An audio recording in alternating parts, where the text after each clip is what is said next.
नमस्कार दोस्तों, जय जोहार। मैं कौशल तिवारी और बिहनिया संझा में आपका स्वागत है।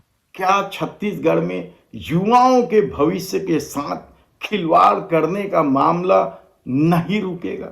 सत्ता आती है, जाती है, सरकारें बदल जाती है, लेकिन जिस तरीके से छपाई के मामले में खेल हो रहा है, क्या वह रुक पाएगा? याद कीजिए आपकी किस तरीके से रायपुर पश्चिम के पूर्व विधायक विकास उपाध्याय ने पाठ्य पुस्तक निगम के द्वारा बम्पर छपाई और उसे रद्दी में बेच देने का मामला उजागर किया था। उस पर जांच समिति बनाई गई। उस जांच समिति की रिपोर्ट कब आएगी नहीं मालूम। हालांकि एक दो लोगों को सस्पेंड जरूर किया गया है इस मामले में, लेकिन बच्चों के साथ, स्कूलों के साथ, बेरोजगार युवकों के साथ जिस तरीके का खेल यह सरकार कर रही है, उसका एक और मामला सामने आया है, पेपर लीक का। दरअसल प्रदेश के स्कूलों में 6 परीक्षा आयोजित की गई थी और गृह मंत्री यानी उप मुख्यमंत्री विजय शर्मा के गृह जिले से ही यह खबर आ रही है कि 6 की परीक्षा इसलिए स्थगित कर दी गई क्योंकि बच्चों को पुराने साल का, पिछले साल का पेपर दे दिया गया था और जब इसकी खबर लगी तो आनंद फानन में परीक्षाएं तक स्थगित कर दी गई। प्रश्न पत्र की गड़बड़ी का जैसे ही पता चला, आनंद फानन में सभी कक्षाओं की 6 परीक्षा रद्द कर दी गई। 6 परीक्षा की जिम्मेदारी जिले को मिलने के बाद भी राज्य स्तर पर प्राप्त निर्देश के अनुसार चहेते प्रिंटरों द्वारा ही परीक्षा सामग्री भेजी जा रही है। आप समझिए कि छपाई में किस तरीके से खेल हो रहा है।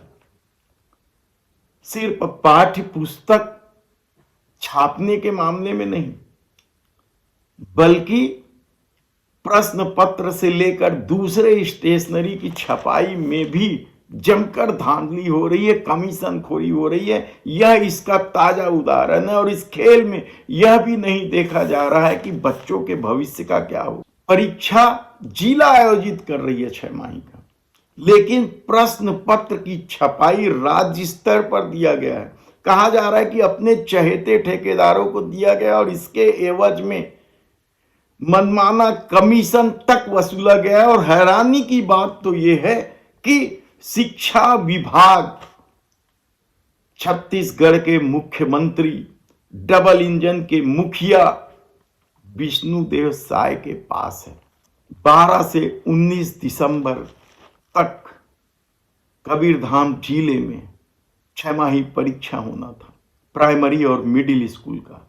पहले दिन 12 दिसंबर को तो सब कुछ ठीक ठाक हो गया, लेकिन दूसरे पेपर में जैसे ही टीचरों ने प्रश्न पत्र वितरित करने के लिए बंडल खोला तो पता चला कि उसमें पिछले साल के प्रश्न पत्र हैं और आनंद फानन में परीक्षाएं सभी जगह रद्द कर दी गई। परीक्षाएं फिर कब शुरू होगी कहना बड़ा मुश्किल है। एक तरफ सरकार 5वीं और 8वीं के बोर्ड परीक्षा आयोजित करने का भी खेल खेल रही है, ड्रामा कर रही है, क्योंकि परीक्षाएं बोर्ड की तरह परिणाम के साथ नहीं आएगी।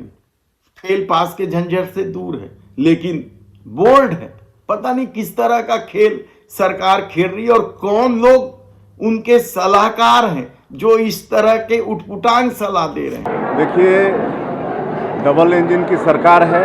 देखिए, डबल इंजन की सरकार है। देखिए, डबल इंजन की सरकार है। देखिए, डबल इंजन की सरकार है। यानी बच्चों ने पूरी तैयारी कर ली थी। 12 दिसंबर से 19 दिसंबर के बीच उनकी परीक्षाएं होनी थी और इस घटना के बाद परीक्षाएं स्थगित कर दी गई है। तिथि की घोषणा नहीं हुई है। शीतकालीन की छुट्टी के पहले परीक्षा हो जाएगी या फिर अब परीक्षा जनवरी में होगी, कहना बेहद कठिन है। लेकिन ये एक घटना बता रही है कि किस तरीके से प्रिंटरों की दादागिरी भी चल रही है और कमीशनखोरी भी चल रही है, तब जब सरकार दावा करती है कि भ्रष्टाचारियों को उल्टा लटका कर सीधा कर देंगे, और जिसके मुखिया विष्णुदेव साय हैं। धन्यवाद।